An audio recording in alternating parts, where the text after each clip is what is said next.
আর কি ভাবছো আমি তোমাকে ক্ষমা করে দিব? আমি তোমাকে কখনোই ক্ষমা করব না। যতক্ষণ পর্যন্ত আমি এই পৃথিবীতে বেঁচে আছি, এক সেকেন্ড আমি তোমাকে কখনো ক্ষমা করব না। আর নবী করিম সাল্লাল্লাহু আলাইহি সাল্লাম কিন্তু এটাও বলছেন যে মান গাসসা ফালাইসা মিন্নি, যে ধোঁকা দেয় সে আমার উম্মত না।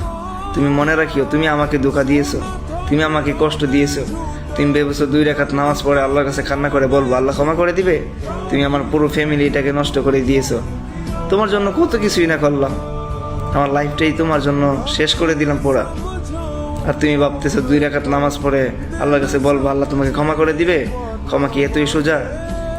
যদি কেউ আমাকে কুবিয়ে কুবিয়ে হত্যা করতো তারপরও আমি এতটা কষ্ট পেতাম না যতটা কষ্ট দিয়েছো। কখনোই আমি ভুলে যাব না, কখনোই আমি তোমাকে ক্ষমা করব না। তুমি মনে রাখিও, 100 বছর পরে হলো আমি তোমাকে মনে রাখবো। আমার মস্তিষ্কগুলো নষ্ট হয়ে গেল, আমি তুমি নামের মানুষটাকে আমি কখনোই ক্ষমা করব না।